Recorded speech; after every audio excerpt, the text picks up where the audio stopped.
Charlie Chaplin's mix of pathos and slapstick made him Hollywood royalty.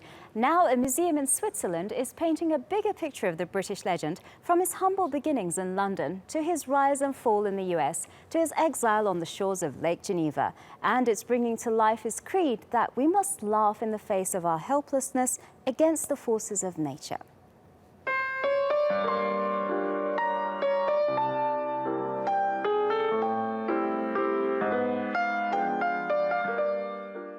He made us laugh, he made us think. Then he made us laugh some more.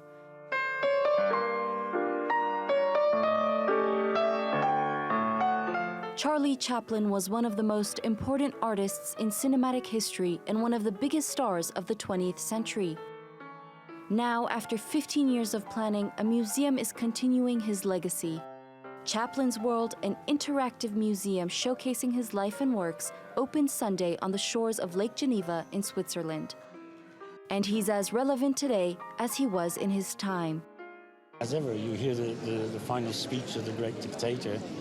It applies to today exactly. You can say the same thing today, and you see the world, what's happening in the world around you, so it's relevant. You look at modern times, you see his critique of the industrial world taking over and crushing the individual soul. Well, that is even more today. In 1952, during the Cold War, Chaplin was suspected of having communist sympathies and was forced to leave the US. He and his family spent the remaining 25 years of his life in Switzerland, on the large estate that now forms half of the museum. This house, to me, is just a big family house. It's a lovely feeling. It's a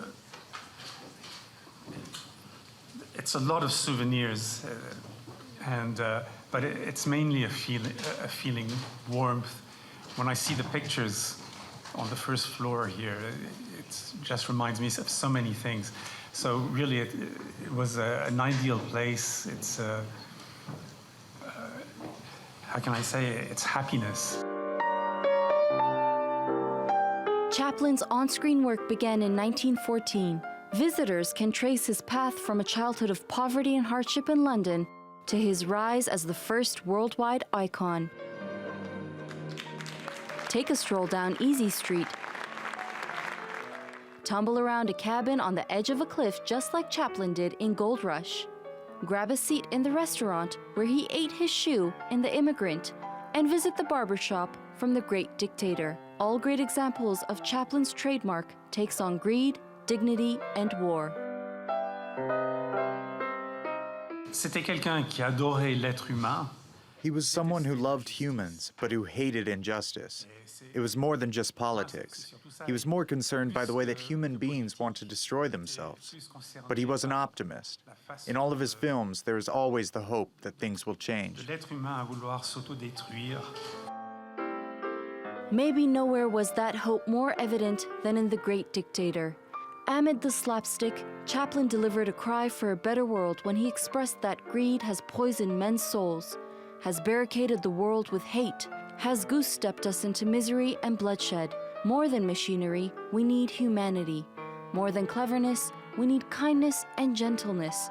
Without these qualities, life will be violent and all will be lost.